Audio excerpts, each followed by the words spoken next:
season. We only need crushing success in this 2026 midterm season to return campaign finance reform to a national conversation, to shift the way that elections are funded. But unless and until that happens, then we need to really get serious about fundraising.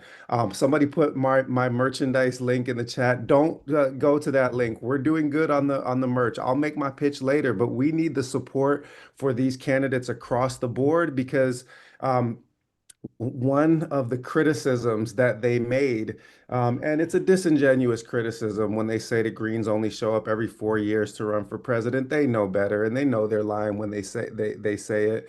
It's designed to kind of cover for the fact that they know that they're Greens in elected office all around the country. But the reality is that this party does need to do a better job putting forth a team effort, and that's why I'm so excited about the candidates that have joined us on the ticket for 2026. I'll also just drop, we got a hell of a name that's about to drop for another Green Party congressional candidate that should be coming later on this week. And then Jill's smiling because she knows what that one is, but she also doesn't know that there's another one potentially dropping closer to home. So we're really in a position to build a strong team, but those teams are going to need support. So please get into that chat, follow the link, and support. And especially if you can, contribute with a monthly donation.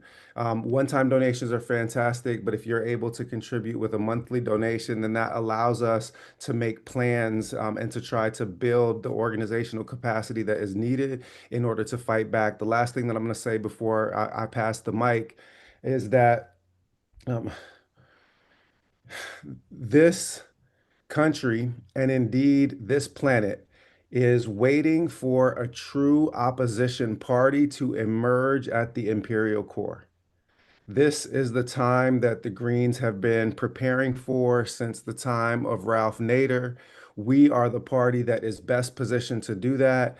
Even though we are always struggling to pull the funds together and to get the team on the field that's capable of winning, we have been fighting for 4 decades to stay on the field. If you were trying to buy the electoral access that the Green Party already has for national elections, the signatures and the votes that would be required would cost tens of millions of dollars. We are ready for this, and we are the only independent political party that is ready for this. It is our moment to rise as the true opposition party, and nothing less but than the fate of the planet is at stake. Because if we leave things in the hands of Team Blue genocide and Team Red fascism, then they are going to be sure to destroy not only this nation, but also this planet, either through environmental holocaust or nuclear holocaust, military holocaust, or most likely both. So give generously, give as though your life depends on it, because all of our lives depend on it. And with that, I'll pass the mic. Beautiful. Thank you so much, Butch. Let's see. Mark, can you bring me into the spotlight here? And we're going to let Butch go off camera and be a dad there for a few minutes. And I'm going to introduce our first candidate in one moment. But first, I just want to say, if the spirit moves you to throw something into the pot, please share on the chat if you are so moved. And that way we can all just really appreciate everybody who is pitching in to make us, the unstoppable force that we must be together. So please feel free to post in the chat. And I want to give a big shout out and thank you to all those who gave us our matching funds here. And that is Steve Welser and John Wong, who each generously contributed $1,000, just jaw-dropping. Thank you so much. Nasim Nouri, who contributed 500. Thank you so much, Nasim. And then a couple others to name quickly. And that is, if I can find my list here, Gil Obler, Madeline Hoffman, Donna Pulling, Tamar and Tom Yeager, Marianne Eberhardt, and Linda Lance. Thank you all so very much. And now I want to turn to our first candidate speaker, and that's Michael Dublin from North Carolina, Congressional District 13. Michael has been a Green for some time. He also ran for Congress in 2024, had an amazing, inspirational campaign. He is a long-term public educator, a family man, and has been running, as he says, the best candidate that money can't buy, with a focus on living wage, Green New Deal, reparations, and electoral reform. So, Michael, if you would, please just give us a little cameo of what you're doing. Thank you so much for standing up.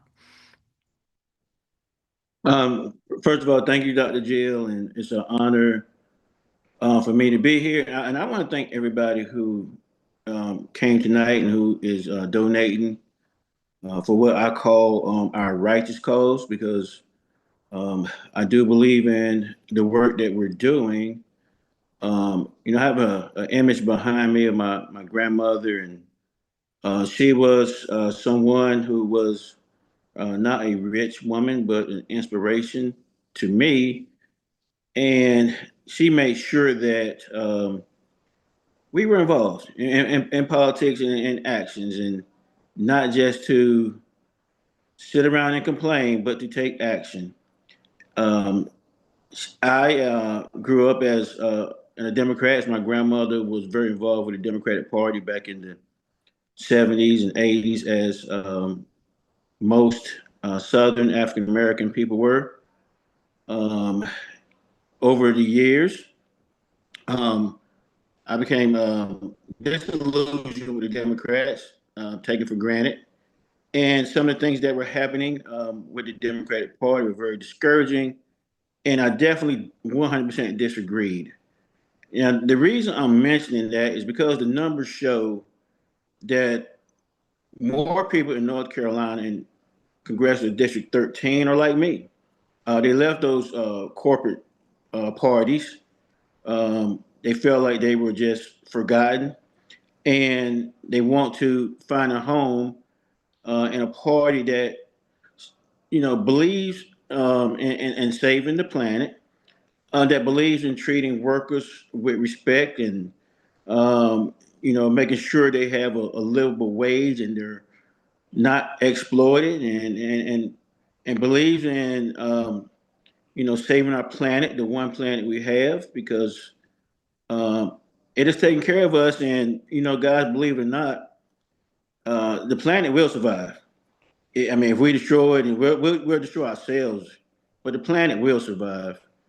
So we're basically talking about our survival as a race, and it would take too much money to make Bernard Spears and um, all the other science fiction inventions that will take the people off of the planet.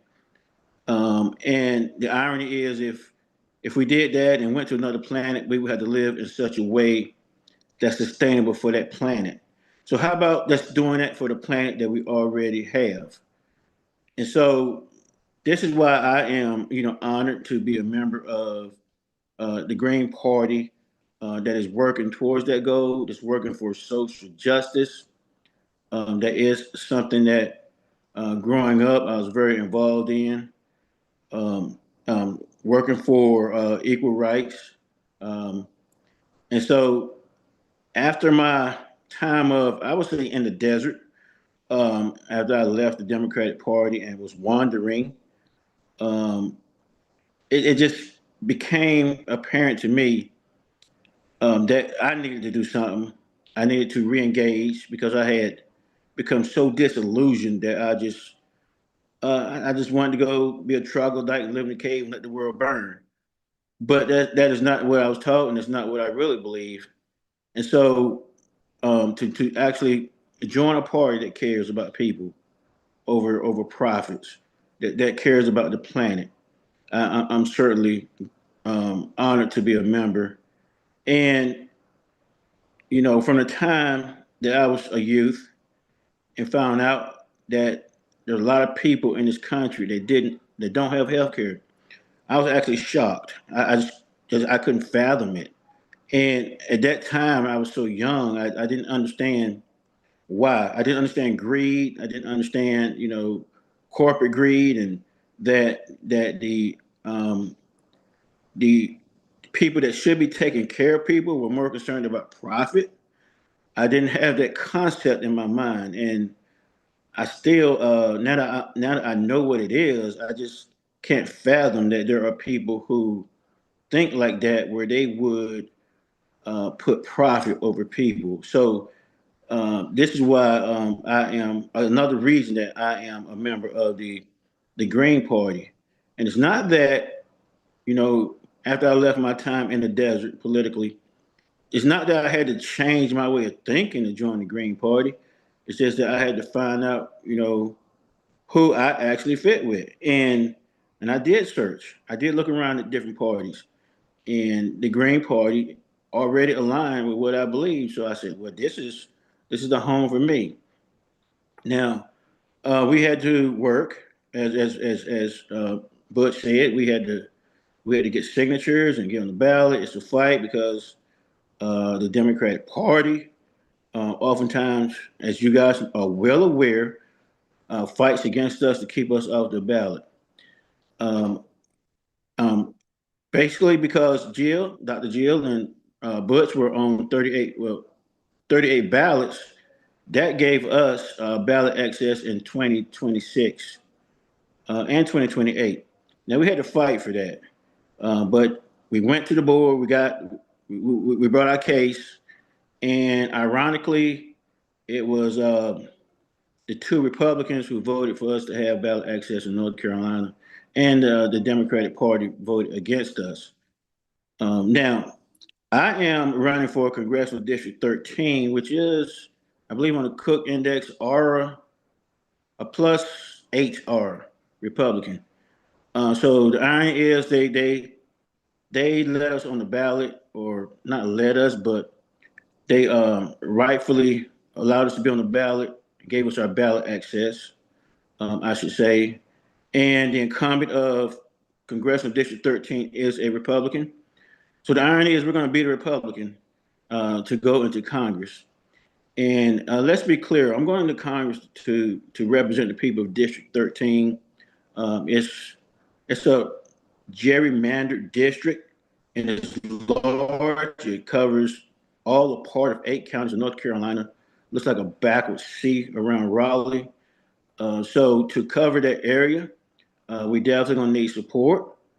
So if you can give, that'd be great. We definitely need to send out mail and handwritten mail to the voters of this district. And we want to cover this area by driving around and going and canvassing.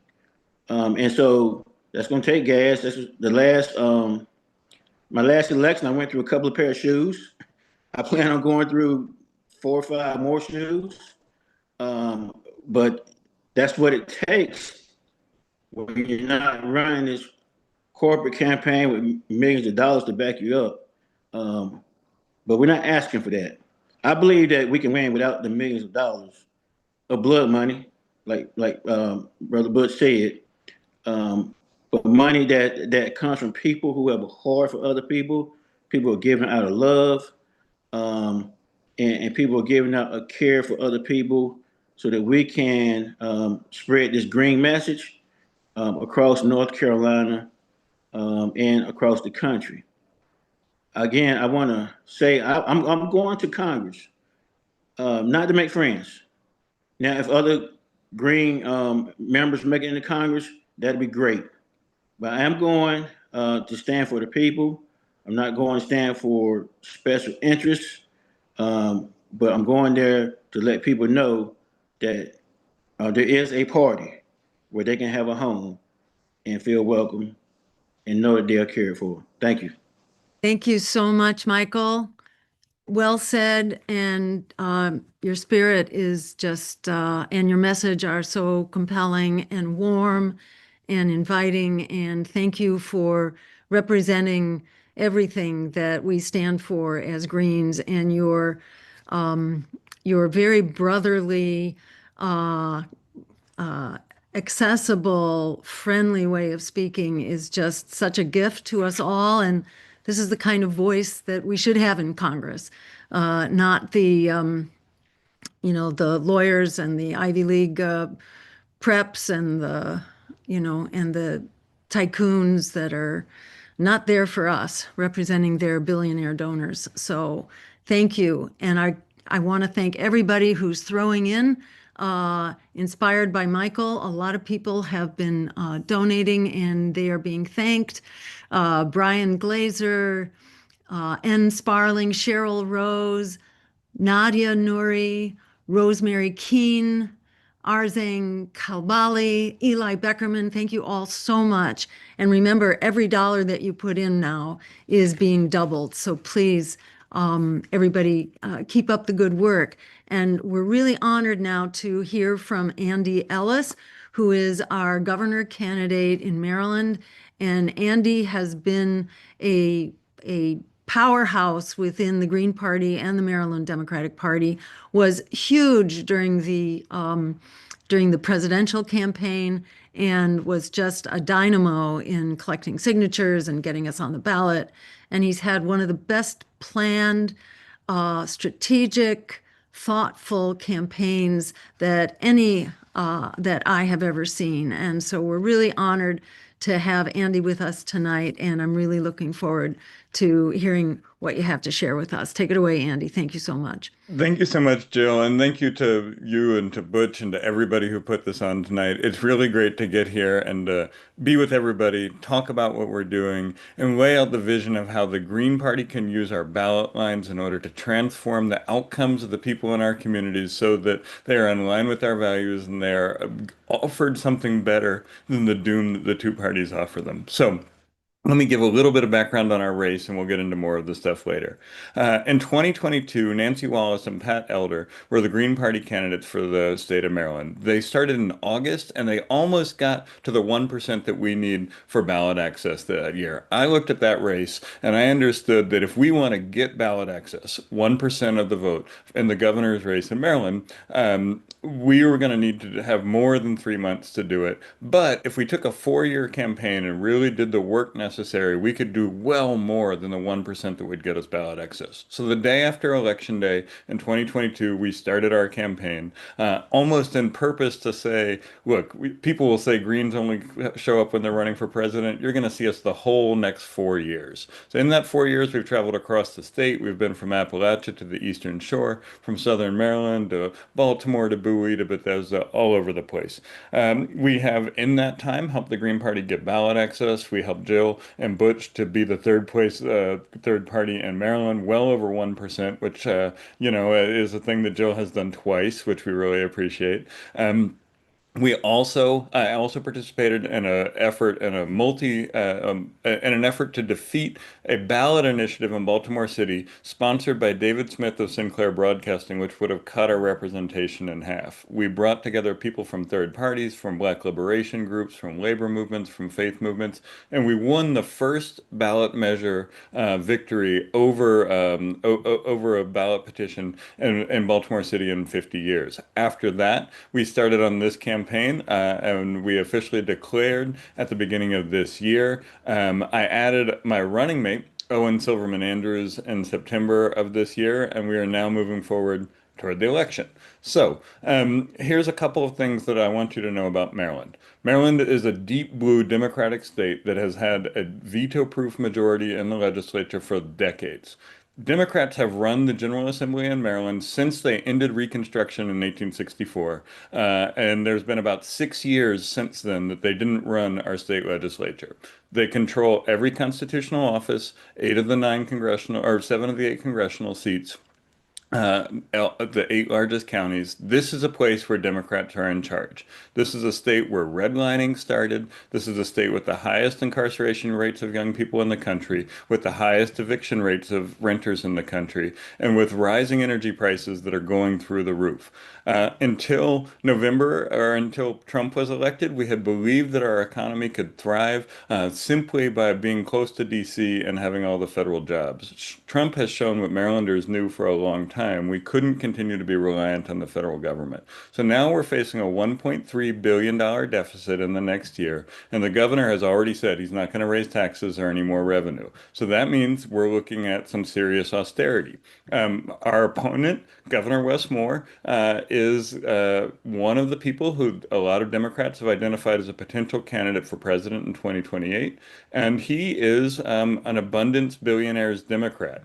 He believes in deregulation. He believes in building new gas plants. He believes in attacking public sector unions. He believes in austerity, and he believes in executive action instead of legislative process. Ezra Klein celebrates him as one of the highlights of the abundance movement amongst governors. He's the vice chair of the National Governors Association, where he led an effort to deregulate new gas plants in the state of Maryland. And he recently submitted a deal to our regional energy operator on behalf of the data center lobby in order to allow them to shape energy policy in Maryland how they want to.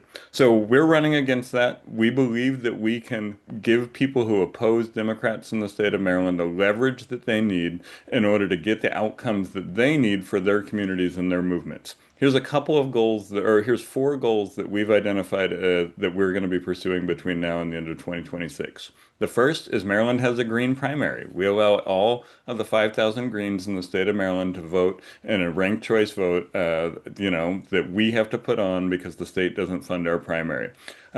We want to win that primary with over 500 votes, so that we can build a movement of folks that will take us into the general election, because we know that the political science say that third parties win when their members are empowered and that they're able to go out there and tell other people while they're voting for the candidate.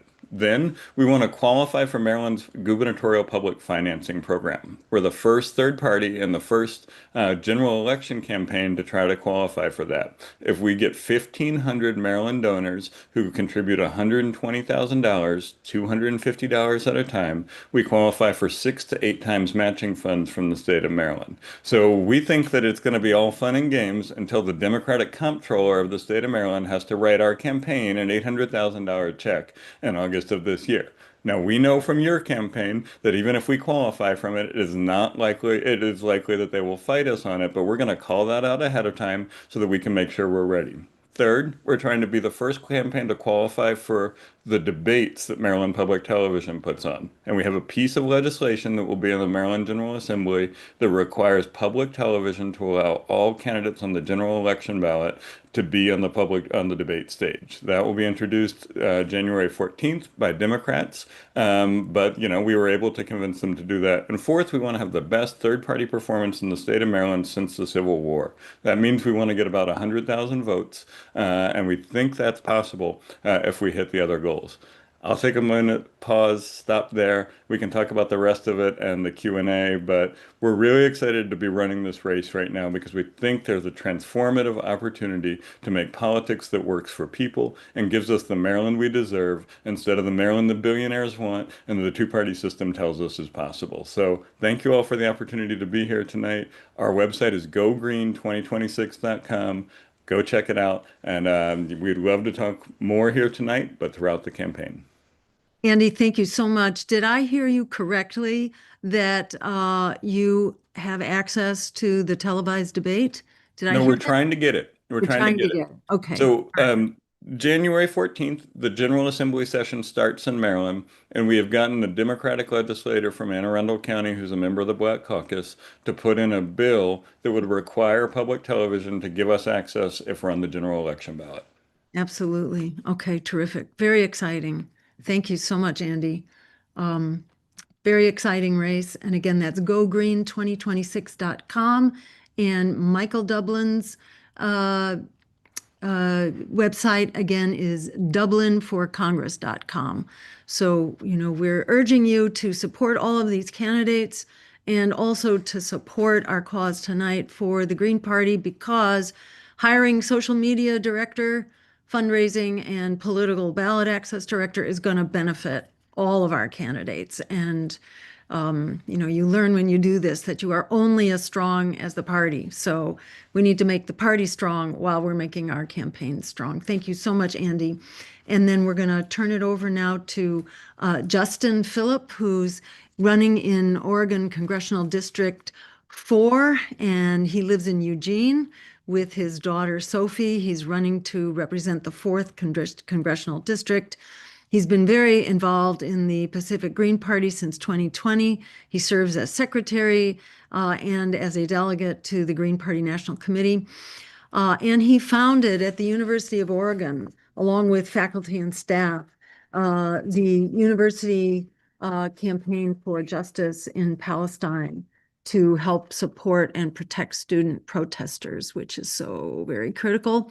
And then he later decided to run very much in order to try to act on really the causes that he was standing for in the organization Justice for Palestine. And in particular, his run is to be able to vote to stop our government from delivering more weapons to Israel, which is a really critical cause. He ran in 2024, and he'll be building on that in 2026. It's a campaign to end militarism, imperialism, and the forever wars. Take it away, Justin. Thank you so much for being here. Thanks, Jill. Thank you for the introduction, and it's so good to be here with all of these other quality candidates. I'm really excited about the folks that we have running for office. Big hearts, sharp as a tack, representing our party very well. So appreciate it. I think I'm in very good company tonight. I guess what we're trying to do out here in Oregon, as Jill told you a little bit of my backstory, we're trying to build on what we did in 2024. So this will be the second time I ran. In 2024, I didn't really make that decision until sort of late, and our nominating convention out here in Oregon is in May. So May to November is not a real long time. So I'm happy to have a longer runway this time around, more time to get out and talk to voters, and that's what we're trying to do. We're just trying to get out there and talk to folks as much as we can. I really love the model that Butch has sort of adopted, where he's talking about direct action plus mutual aid plus electoral politics, and that's something we've been trying to do here locally. He made a nice tagline for that, but I think we're just trying to be out in the community, walking the walk. We're trying to not just run for office, but do the other two pieces as well, as being involved in direct actions and mutual aid here in our community. I think the idea is that what I want to get across to folks here in the 4th Congressional District in Oregon is that the mutual aid and direct action is great, but we're always going to be under the thumb of the ruling class until we rise up electorally and remove these people from power. So let's go back to what inspired me to run for Congress the first time. I just saw my congressional representative continuing, despite all the activists in our district, which is heavily blue. There's 195,000 registered Democrats in my district. The next largest is non-affiliated at like 180,000, and there's less than 100,000 Republicans. So it was this Democratic representative that continued to rubber stamp all the aid going to Israel, and we knew what they were doing with that aid, right? We knew they were taking it to kill people. Just like one of the biggest moral issues of our time. So so that's why we run. And I guess one of our goals is people ask me, like, are you running to win? Of course we're running to win. And if we don't win this time, we're setting ourselves up to win next time. And hopefully along the way, we can also apply some pressure and to extract some concessions, some policy changes from the people that do hold power. Because they're not listening to these activists, like I was trying to say. Over a year went by, people demanding to, or not demanding, but asking to have meetings and demanding that that she stop sending weapons to Israel. Those requests were largely ignored until we directly challenged her power by running a campaign against her. So that's why we do it. And the one debate I was able to have and be on stage with her and the other candidates last time around was, we were able to extract some concessions from her. She had voted to defund UNRWA. That day, she signed on to a bill that never passed because it was too late, too little, too late. But we had pressured her to the point where she felt, it was a toxic position to have to defund UNRWA. We've made it a toxic position to have to support genocide. And, I think Andy, used this sort of language too. We just deserve better representation. These are the people represent us, and I want to be represented better, and that's kind of why I'm here. So yeah, thank you for the fundraising. As you know, we get massively outspent. I did some quick math while I was sitting here. I just couldn't remember, but we received over 10,000 votes in 2024 and spent less than $5,000. My opponent who won spent $2.6 million, and my opponent who lost spent almost $900,000. So they're paying like $13 per vote. And I guess the return on your investment with the green is much greater. Every vote we got, I guess, would break down to like 46 cents. So, but we're trying to get out, like I said, I'll wrap it up, but we're trying to talk to as many people in our community as possible, build name recognition. I accept just about every invitation I can get. We had a high school government class that invited us to come talk to the seniors. I did that last week. We brought sheets and talked about the green platform. And, I sort of like challenged those students to think about what is radical. Like some of these ideas might seem radical or, we get labeled as that, but I think what we're the most realistic about what actually needs to be done. Let's reframe this idea of what is radical. To me, it's radical that we send our tax dollars to kill Palestinians. To me, it's radical that we have people dying in this country every year because they don't have access to health insurance, or that we continue to allow corporations to pollute our air and water and destroy our environment and contribute to climate change. So those things to me are radical, and what we need is just a radical readjustment. And so, when people ask me what I hope to do, like, what do you hope to accomplish when you go to Congress? I mean, just being there to show people that it's possible to overcome the government that's literally just been bought by corporations and billionaires, that we can take it back. And we're having conversations not just with leftists in Oregon, we're having conversations with libertarians too, and discussing some, outside the box coalition building. So that's kind of what we're doing here.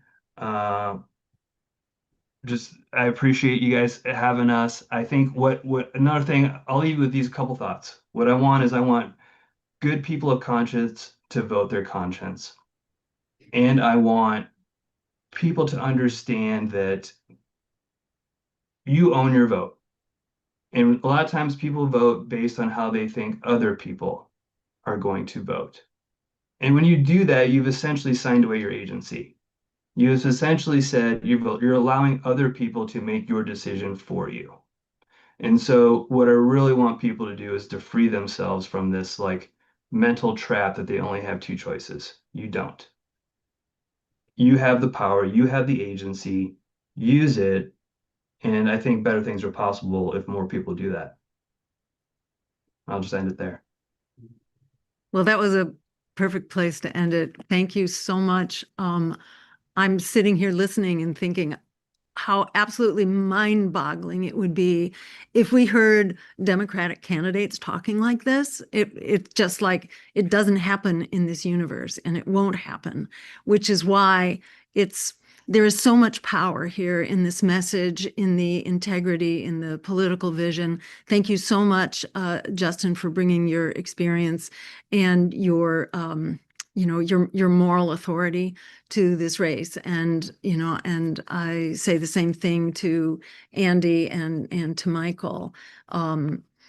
As others have said, as Malcolm X said, we are not, outnumbered. We're just out-organized. And I would reframe that to say we are not outspoken.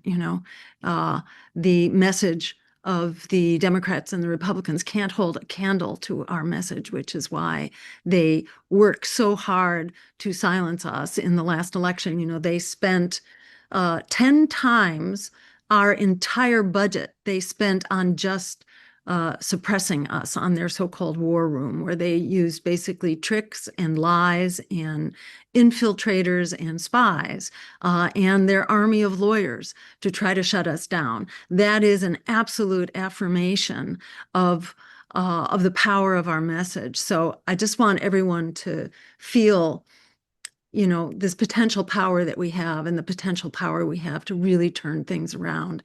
And I'm going to now turn it over to Butch, and I'm also going to pass the torch now and let him facilitate from here on out.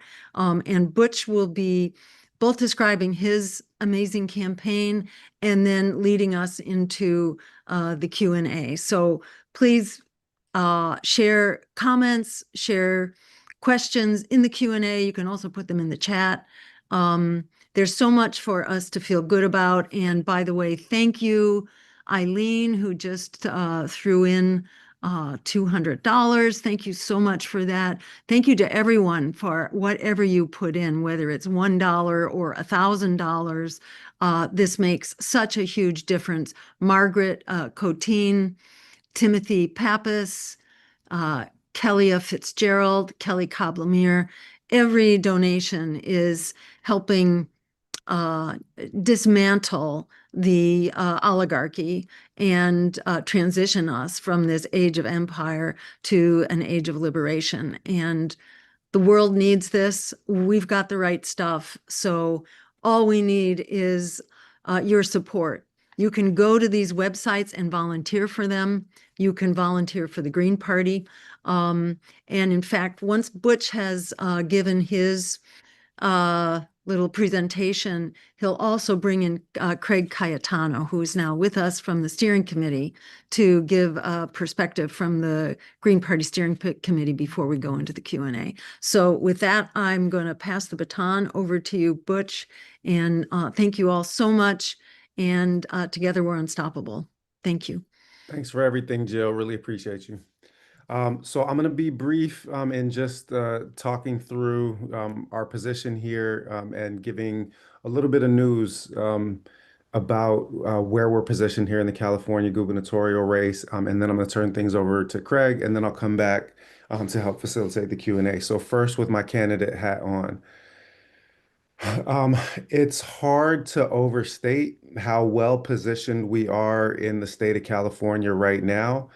We are better positioned to win a gubernatorial race than any independent candidate has been since Jesse Ventura was able to take the governor's mansion in Minnesota in 1998.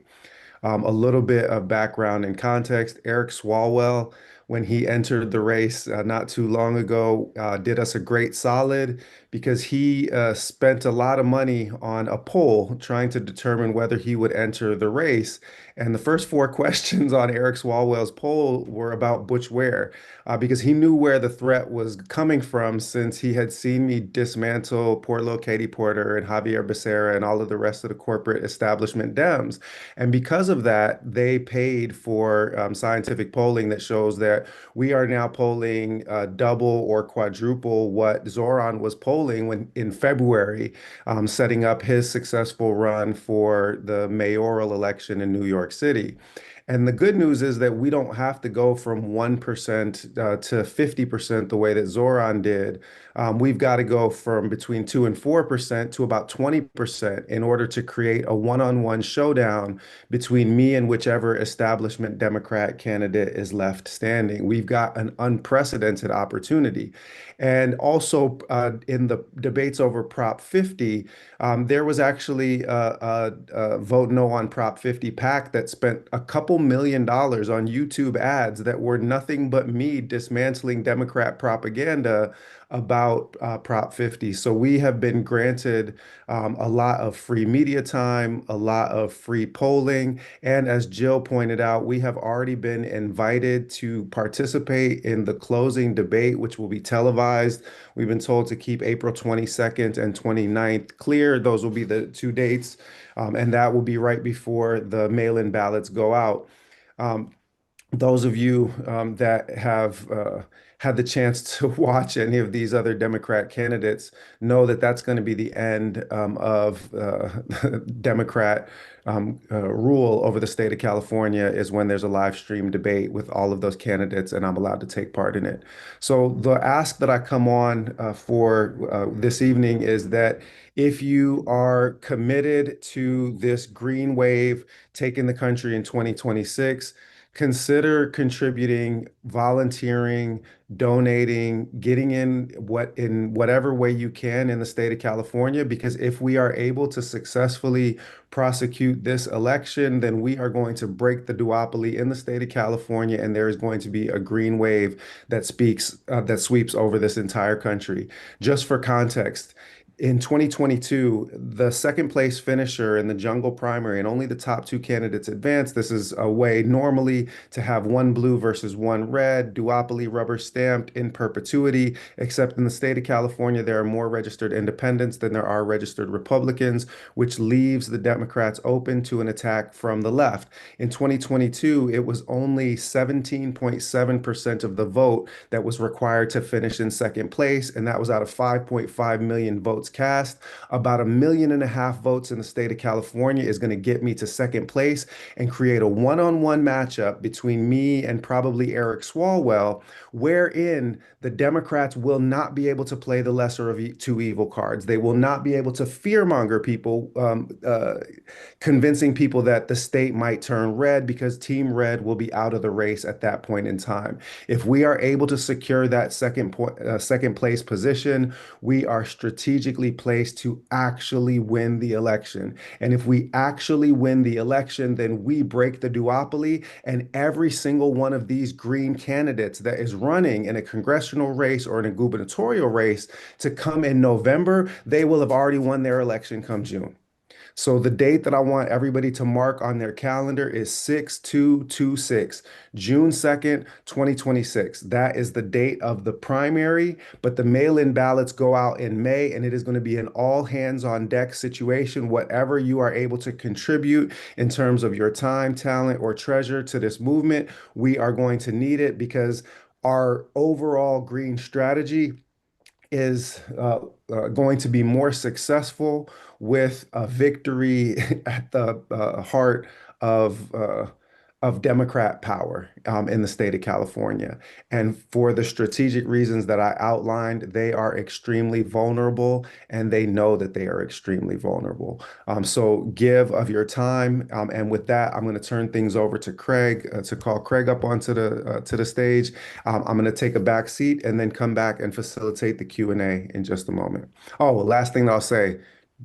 Somebody shouted this out already. The new merch just dropped on the Butch Wear for Gov website. Do not miss out on the merch opportunity. That stuff is flying off the shelves. So please get in early. And good to see you again, Craig. Great to see you, Butch. So yeah, thanks to everyone. Thanks, Michael, Andy, Justin, and of course, Butch. I'm proud to be here this evening representing the Green Party as one of your steering committee members from the great state of New Jersey. We have so many great candidates who have already announced their candidacies for 2026, and we will continue these webinars throughout the upcoming year. We will work to highlight our Greens and elevate these voices who are running to truly represent all of us. Our newly elected SC is excited for the upcoming year. We do have many needs ahead, and we will put out numerous asks over the rest of the night. And obviously, people will be watching this afterwards too. For example, a $26 donation can help our ballot access committee. This amount can literally help us retain and regain some state ballot lines. Even a $10 donation from each of you can help us expand our media and outreach committees, which we need to amplify our movement and messaging. And there's also some new supporters to the Green Party watching live, or even, like I said, we'll see this later on. My ask to those supporters planning to donate to maybe another organization or even a political party that's not us, carve out $5 from that potential donation and donate to the Green Party. $5 donation will help amplify and raise our messaging and just, seriously be well more received and appreciated than a lot of those other organizations. I joined the party in 2016, and we're working hard to run serious campaigns since I was running. But it's not just about campaigns. There's so many ongoing issues that our members focus on daily. We're working state by state to challenge the two parties, not just electorally, but on policies around access to affordable housing, supporting a living wage, supporting Free Palestine, working on ranked choice voting initiatives. And a lot of our members are working on shining a light on ICE by either showing up and supporting people that are in those detention centers, challenging what's going on there in their states, and also even reporting when agents are coming into our communities.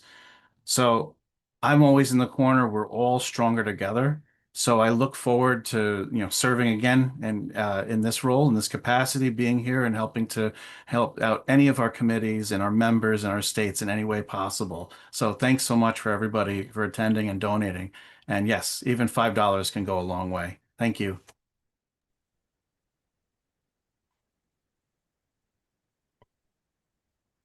Great. Thanks a lot, Craig. Everybody hearing me?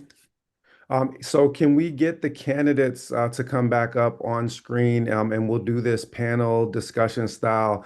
Andy, Justin, and Michael, if you guys are available, and if we could just get up maybe to not rather than spotlighting me, just to get everybody up at the same time. Perfect. Yeah. There we got Mike, and if we can get Andy and Justin on the same screen. Almost there. Beautiful. Thanks a lot. We've got some questions here in the Q&A, and please do use the question function at the bottom of your Zoom screen so that we can process some questions. First, before we get started with the Q&A, I just wanted to thank you guys for stepping up and running. Andy, you and I have been on a committee together and have had the chance to interact quite a bit. Justin, you and I got the chance to meet a few times. Michael, it's an honor and a pleasure, brother. This is the first time that I've got the chance to hear from you. I'm really looking forward to building with you, and I just wanted to thank you guys for stepping up in this moment and choosing to run. I'm glad to be here as a fellow candidate and then also facilitating this question and answer. So I'm going to go to the first question I'm asking. I'm just going to leave this open to everybody. The first question is following up on kind of Jill's closing bar, quoting Malcolm, "We're not outnumbered, we're just out organized." An anonymous attendee asks, "What do we need to do to get better organized?" So that's a great question, and I'm going to try, even though I'm not the best person to discipline people with respect to time, to just let's keep these brief, between 30 seconds and a minute in our response with some reflections on what we can do to be better organized. I'll start. Oh, Go go ahead, for it, Justin. Andy. Okay. Okay, I'll do real quick. I just Yep. think I'm frozen. Anyway, well, I tell people I get this question all the time, but I want to remind people that if you're building people power, what's needed is people. So when we're organizing, I need help, quite frankly, right? And my district is pretty big. I have 17,000 square miles here in Congressional District 4, so it's hard for me to get everywhere. So have that uncomfortable conversation with your family at Christmas or whatever holiday it is you celebrate. We need to be each other's support network. I think Butch and other candidates made this point earlier. So let's be each other's biggest fans. Let's support each other. Let's share content. We know the traditional media isn't going to cover us. So what does organizing look like? It just means the people working together. Okay, so if I had surrogates out there, Yeah. sort of spreading our message and talking to their friends and families, because we know what convinces people the most is not a Facebook exchange. It's having a conversation with someone that you love and trust. So that's what I would like to see. Yeah, we need. I'll take chair's prerogative. We need more people. So if you are on this call, and have not yet volunteered for one of these campaigns, volunteer for one of these campaigns, and you can do that wherever you might be located. I'll take care of another question. In answering this one, someone else asked. This is let's see. Um, um, Kung Wen asked, if not in state, can we help your campaign other than financially? So a huge part of how you can help campaigns other than financially is by volunteering your time because we're massively understaffed. We need support in all kinds of different ways. So step up. And I'll turn to Andy and with his response to that, and then I'll come to Michael. Yeah. So I think this is a great question. And so for us, it is about identifying what it is that myself and my running mate are good at doing, and then identifying what things we're not good at doing. So I'm not the best person-to-person organizer. I'm a good theory and policy person, but one of the guys on our campaign team was an organizer at Johns Hopkins as they went through their grad student unionization process. He was one of the key leaders of the union organizing process there, where Johns Hopkins, organizing through United Electrical Workers, created one of the most successful grad student organizing campaigns in the country. He is graduating with his PhD in January, and we are going to hire him to organize Greens across the state. There's 5,500 Greens in Maryland, and we are going to hire him first and foremost to organize them just as he organized his union. And we are going to do that because we know that the political science and our party history says that when we have a base of organized people who are members of the party, they are the ones who will do that work of having the conversation with their friends and neighbors and things like that. So we're going to make an investment in hiring Andrew Einem so that he can take his union organizing experience and apply it to organizing Greens. And so that is like the first thing we're going to do because we've identified that that's a role that we need. I want to answer the other question about how folks can help real Yep. quick. For me, if you're not in Maryland, we'll take donations for sure, but we also will take people who watch, follow, and share on our YouTube channel. We're doing a weekly stream where we dive into the intricacies of Maryland politics and bring forth grassroots organizers and folks like that in order to tell the stories of the work they're doing. So that's YouTube Go Green 2026. Watch, follow, share, comment every Wednesday at 7 o'clock. Outstanding. And I'm going to pass the question about being not outnumbered, but out organized to Michael after first just bringing a point that you made, Michael, about your time, wandering in the wilderness, so to speak. And I loved, frankly, all the scripture in your presentation. That we have so much to discuss on that because I was feeling, I was like, can I get a witness from the congregation? But the one of the things that I heard in a recent campaign event from a young man. He said that after listening to us make the case, he felt what he said the ball of nihilism in his chest had started to shrink. In other words, that hope Mhm. and the capacity to take action dispels despair, right? So to reiterate, kind of Justin and Andy's response, get up and take action, contribute, and that gets you out of that place of feeling stuck. What else would you have us reflecting on in terms of how we can organize, Michael? First of all, I want to say thank you to Kalia because my campaign man, she has helped me tremendously to be organized. And one of the things that we learned from the last campaign and Butch, I did meet you in Raleigh. Oh, Um, yeah. Okay, true. Yeah, my bad. Sorry for that. yeah, Yeah. yeah, no worries, my brother. Um, um, and so she is. We learned to get a quicker start. So the fact that we're starting earlier and getting more organized earlier is helping. And again, that ties into what I believe Andy said that what we know we're good at and what we need help in, and we started reaching out for help early, and we did get that help. So we're moving forward at a faster rate than we did last time.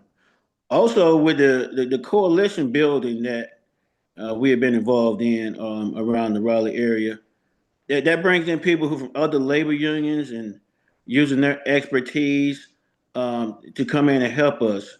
So that's part of that been organized is learning also from other people of the similar mindset and the ways they organize and to bring them in to help us organize as well. Excellent. I'll take one question that was just directed at me, and I'll pass on the outnumbered versus outorganized note, just because that is a key theme in every single one of my public discourses. So y'all have heard what I might have to say about that. The question that I have here is, Butch, how will you deal with the Democratic legislature if you're elected? How will you get them to finally pass single payer, which lost in the legislature because Democrats voted against it? So this is a really crucial question, and I'll be brief in my answer. The first part is that I actually watched how this unfolded in the state of Minnesota when Jesse Ventura, South Minneapolis, where I grew up. So I watched how Jesse Ventura was actually very able to build coalitions of both Democrats and Republicans. And the reason is pretty straightforward. One, they are less incentivized to bang on a third party candidate than they are to bang on one another. And two, the popular mandate that executive authority has when they get the entire population to vote against the status quo forces those Democrat and Republican lawmakers to either lay down or get down because it's going down one way or the other. And especially when you're not an establishment candidate, then you can leverage public discontent to get them people to act right. Which brings me to the second part of the question. How will you get them to finally pass single payer, which lost in the legislature because Democrats voted against it? Slight point of order. Democrats did not, in point of fact, vote against it. $2.7 million was laid down on the Democrat Party, and Gavin Newsom persuaded the state legislature to not bring it to a vote. And by not bringing it to a vote, it allowed them all plausible deniability on a thing that they had all campaigned for, including Gavin himself. So it is our responsibility coming from outside the capitalist corporate power structure to hold these people's feet to the fire. And I do not care if I become the most unpopular person in the state of California because I'm not a career politician. If I can get the people single payer health care, affordable housing, and ICE out of the state of California, I don't care if I never win another election because delivering the deliverables for the people is the thing that matters. The last part of it is that this is also a call for anybody that is in the state of California. And Andy, I have a feeling you might have a kind of similar call that you need to make. I need people to run for state legislature. So we have been at every campaign stop recruiting, especially young people, to run for state legislature. Because while you can get coalitions from people on the so-called right and the so-called left, you need at least a dozen of your own chess pieces to move around the board in order to get those coalitions to work. So if you are at all interested and you are a resident of the state of California interested in running for state legislature, holler at your man. Let me move to the next. Can I actually go ahead Yeah, and make please that go ahead, call? Andy. Absolutely, by all Yeah, means. yeah. So if you are in the state of Maryland and you want to run for state delegate or state senator, please reach out to me. We are putting together a green state-specific platform with specific legislation, specific policy, and a lot of research behind it so that we can take the ideas in the national platform and put them to work at the state level. You don't have to run on my platform, but you can use it. Also, we have all of our local elections this time around, and there are 6 jurisdictions that have public financing, and we will work with any publicly financed candidate that is running at the county level in order to make sure you get those public matching funds as long as along with us while we're getting them. We think that's part of the organizing work of running these races publicly financed is building the list of people who we can tap and pass on to other candidates. So if you're interested in running in Maryland, please let me know. We'd love to talk about it more. And we do need a unified front so that people aren't just seeing a green at the top of the ballot, but they're seeing greens across the state, up and down the ballot. Absolutely. We'll come back to a more seriously situated political question, but I like this question coming in from anonymous attendee, so I'm going to read this one. You're asking people to get on the Green Party bandwagon. If the 4 of you were in a band, what would you play? Or would you be a singer just for fun to lighten the mood? I think this is a great question, unexpected. I'll go first just to make this easier because this one's pretty obvious for me. I'm an MC. I've never been anything but an MC. So I will absolutely, spit bars on whatever we do, and I can do it over rock and roll beats. I can do it over live drumming. I can do it over jazz. Doesn't matter. So I'm a jack of all trades with a mic in my hand, and that means that whatever band the rest of y'all put together, I'm happy to step up and lean into the mic.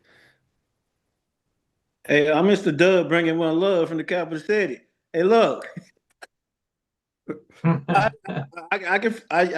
I hear you. I hear you. But I'm laying on the rhythm. I'm doing the bass. That's what I'm doing. I'm gonna hold it down. So you can flow and hit me off. We can do it Diggable Planet style, and just Oh let's get man, one of done. my favorites. So we're good. We got a bass player and an MC, Justin and Andy. What do you guys got? Oh, Justin's got it in the background, right? oh man, I don't know. So if you don't know, I live You in do have Oregon a now, but I guitar grew up hanging in in your background, bro. Like just gonna point Right. that out real yeah, quick. yeah. Well, but contrary to me running for office, I'm not usually like an out front person. Like this is just something, and that's why I want to encourage like sidebar, run for office. If you don't think, hey, I'm not, I never thought of myself as a candidate. Well, I didn't think of myself as a candidate up until a couple years ago either. So anybody can do this. I'm going to say drums. I'm going to keep that beat. I'm going to keep this thing driving and push it and keep us on track. So I feel like I'll get in there on the drums. Yeah, I don't know, like White Stripe style, because that's my hometown. That's where I grew up, was Detroit. So Outstanding. I'll beat those skins like Meg. We're Yeah. we're we're basically there. Andy, what you got for us? Yeah, so my wife plays violin in a local chamber music group, and we were at a concert on Tuesday night, and the leader of the organization asked me what I play, and I said I'm just very good at clapping for musical performances. So I will be there to be your audience. I will give an excellent clap. I will make sure even when it doesn't hit right, it hits right.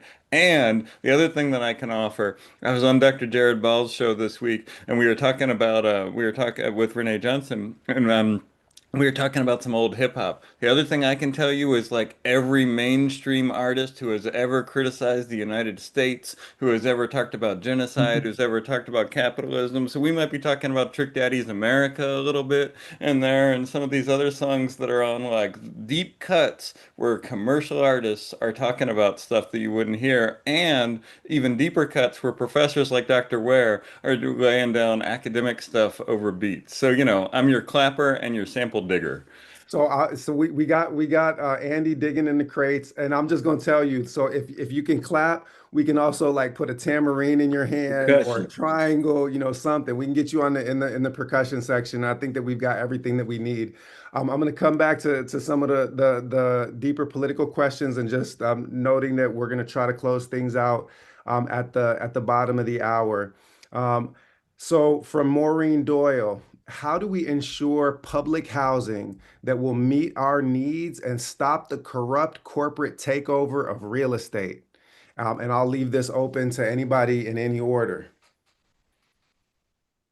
Man, I mean, that's a great question. And I just want to say that that is one of the key things that we're running our campaign on here in Oregon. Eugene, last time I checked, has the highest unhoused population per capita of anywhere in the country. So, and that's like the most populous city in our district. So, um, I we definitely need to build housing, but we also need to utilize the housing that's already there. I know Butch, you've been challenged with this question in California, I'm sure. Yep. Up and down the West Coast, it's an issue. But another thing the West Coast has in common is, guess what? Guess who controls all three states on the West Coast? Team Blue, right? So if you want to ask yourself, why don't you have the things you want, even though the party you support controls everything? I mean, it's a good question to ask voters, right? So why don't we have the housing policies we need Yep. when Democrats are can control every facet of government in California, Oregon, and Washington? Why don't we have healthcare for all when there's people pushing for it here as well? So, I mean, the proof is in the pudding. They're not putting up. So it's time for us to take over. Yeah. But it's a complicated issue. There's a lot to it. I mean, the housing issue is, I mean, we could probably spend a whole half hour just talking about that. 100%. I'll take a transition and also leave this open. On Team Blues Watch in the state of California, California is actually tied with Louisiana for the highest poverty levels in the United States of America. The Democrats keep talking about it being the fourth largest economy, but they never talk about the fact that it is number one in wealth inequality and that there are 187,000 people that sleep on the streets every night and 186 billionaires. So they have created this situation, and I do have a simple solution, pretty straightforward. It's taxed the shit out of Blackstone and BlackRock for all of their vacant properties, get private equity out of the real estate sector, and that will fundamentally transform both home ownership and the rental market. And then I'm going to tax them so hard that they can't wait to sell those properties directly to the state. And we use those for social housing operated at cost rather than for profit, the way that a city like Vienna in Austria does. And by having publicly operated housing, that serves as a natural check on price gouging in the private sector. So, along with some common sense rent control, you can kill both demons with one bullet. You can take out the thing that's spiking the housing purchase price and also home rentals. So for me, private equity and corporations are the root of all evil, and that's the best place to fire an effective shot. But I'm happy to leave this question open to Andy or Michael as well, and then we'll have one more question before we close out. Yeah, I mean, so for me, the key to this is to make it durable. So one of the things that I would do is make housing a human right in the Maryland Constitution, and I would tell the Maryland General Assembly, the Democrats in the Maryland General Assembly, that if they did not pass that and put it to the voters, that I would veto everything they sent me. They may be able to override those vetoes because they have a veto-proof majority, but I want it to go to the voters in order to make housing a human right in the Constitution so that it is durable and it is not dependent on the whims of any one politician who's in charge. Once we do that, we're going to work with groups like Fight Blight Baltimore that are grassroots black-led organizations that are doing everything they can to defend black housing in a place like Baltimore where a bunch of people are homeowners, but the state and the tax collectors are trying to take those homes out from under them in order to make sure that black homeowners can pass those homes down to their children and continue the generational wealth that they have instead of seeing it surrendered to the state like is happening right now. So, constitutional amendment, work with grassroots organizations, and make sure that we put the people at the center of housing policy who are the ones doing the work on the ground to stop the state from taking people's homes. Excellent.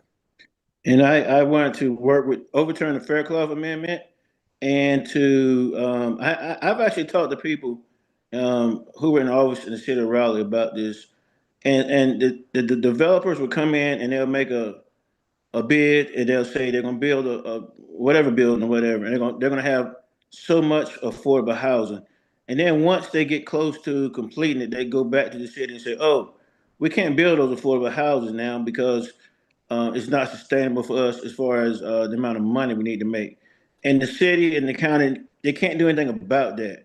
And so, what we need is, in my opinion, to work with these city and county organizations from a federal level, so that these developers, we have developers that work for the city where they're making housing not just for a profit, but because there's a need, and it is a human right. So we need to build where there's a need and not just for profit. And the house is already there. Okay, we have so many empty houses around Raleigh area. Those houses can be opened up and with rent controls and everything like that to get everybody in housing. Outstanding, and thank you for highlighting, something that's inherent in the panel, which is, the articulation between state executive authority, gubernatorial candidates, and, federal legislative authority. Really, this is one of the crucial ways that we as Greens need to build strength at multiple levels because these policies interact with one another. Last question, and just since we're at time, we're gonna make this one a lightning round, 30 seconds or less. Do any of you have transportation as part of your platform? We need to create more public transit. Where are we on transportation and transit with respect to our platforms? And I'll in any order. Absolutely, yes. Yeah. I'll go second. We're gonna finish the high-speed rail in the state of California, and we need free buses in every major city, affordable high-speed rail to connect the entire state. It is absolutely ridiculous that I have to fly from Santa Barbara to Sacramento to go do events. That makes no damn sense. So yeah, it's a crucial part of our platform as well. Justin and Michael, you guys have anything to say about transportation? Yeah, absolutely. Because 70% of the workers in District 13, they travel in, and 70% are like, one occupancy vehicle. and the average commute time is 30 minutes up to 90 minutes. And so as you know, that's a lot of fuel going into the atmosphere, a lot of chemicals, a lot of, and so yes, it's definitely part of our platform to work with these counties to get public transportation. Beautiful, and thank you for highlighting the ecological dimensions of public transportation. We are not going to personal vehicle our way out of ecological crisis because there ain't enough lithium in the planet to replace all of the, the gas cars that are on the road with batteries right now. We're gonna need public transportation. Justin, we'll give you the last word on this one.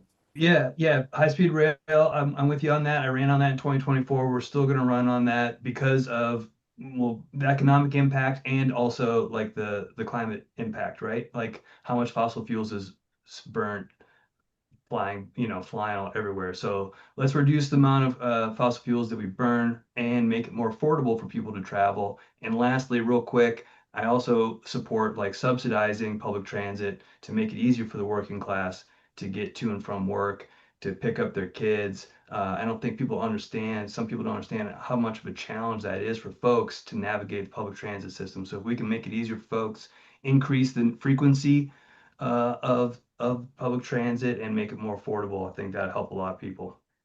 Outstanding. So I'm going to give a round of applause for our candidates. I'm going to, in my position as chair, just invite Craig back up for the last final fundraising pitch. And thank you, Justin, Andy, and Michael.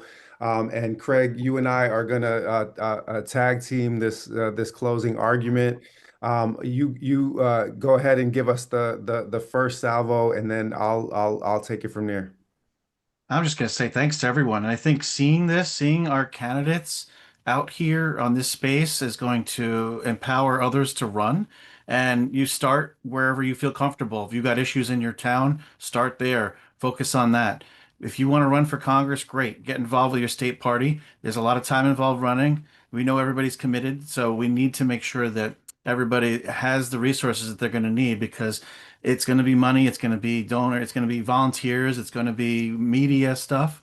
So get in touch with other Greens. There's a lot of us here that have run for other office seats before. We're more than happy to assist. We're going to be expanding, doing more of these type of functions so people that are interested in running, so they learn more about this in 2026 and how to get involved. And yeah, obviously every dollar counts. Like I said, we got state ballot lines we got to regain. And yeah, by running for certain seats in certain offices, getting certain vote totals is going to obviously help that goal too, and just bring and elevate all the issues that we're talking about. So anybody here that's new to the party, it's a long battle. We're committed, we're here, and we're going to keep on going strong into 26 and beyond. Absolutely. So just getting the updated totals, we are still short of our matching fund goals. So I need everybody that is on the call currently that has not yet given to get in, even if it's just kicking in $10 a month, $15 a month, $20 a month, so that we can reach those matching goals that came from our sponsors ahead of time. I'm going to make one last kind of moral appeal in this moment. I understand that, well, leftists of all stripes, anti-capitalists of all stripes get weird when money is involved. But the reality is that, well, we'll go with the hardcore Marxist reference that the Panthers love to quote: "Politics is warfare without bloodshed." We have to understand that we are in an actual fight for not just our lives, but for the lives of our children. As Michael put it, we're not fighting for the survival of the planet. The planet is going to be just fine. We're fighting for the survival of the human beings that walk around on top of the planet. We're fighting for the survival of the fauna and the flora that are currently here, that are being destroyed by the way that corporate imperial capitalism exploits the most precious resource that we have, which is our shared home. So in this last moment, I see Kalia just put in $26 for 26. We need everybody to kick in 26 for 26. If we can get a handful more of those, then I'm going to allow this call to end. And we can leave the matching. Yes, that was exactly the point that I was going to make, Craig, is that we can leave the matching goal open until the end of the day. If some of y'all got to run and check your bank accounts, I understand that. I'm going to make a contribution. You can put me down for $111 right now. So as soon as we're done on the call, but I'd like somebody to step in and match that 111 if they can, so that we can try to get closer to these numbers. It'd be a shame to leave those matching funds on the table after an evening where we were able to get Dr. Jill and myself and Green Party National Steering Committee and multiple super dope candidates. So I'm going to make this last call for you guys to hit that donate button once the call is ended. Thank you everyone for your time. Thank you for all of the energy and the heart that you've contributed to this movement. Exactly. Colt just put it in the chat. The time is now. It's our time. And it's time to grow this party into the true opposition party that this country and that this planet needs. So warmest greetings to you all. Peace and power. And we'll be back with you real soon. Thanks. Thank you.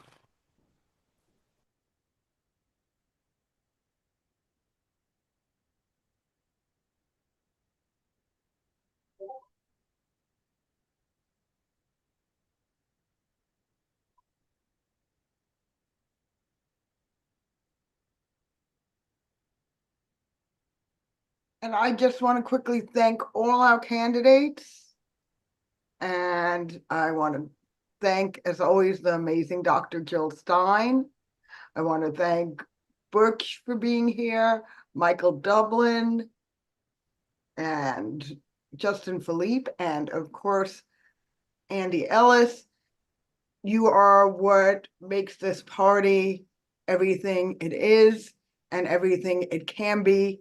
And I just want people to know that if you didn't donate during the webinar, we're not going to like say if you had to look at your finances, do it tomorrow, you're getting paid in a few days, well, then you can't donate. You can.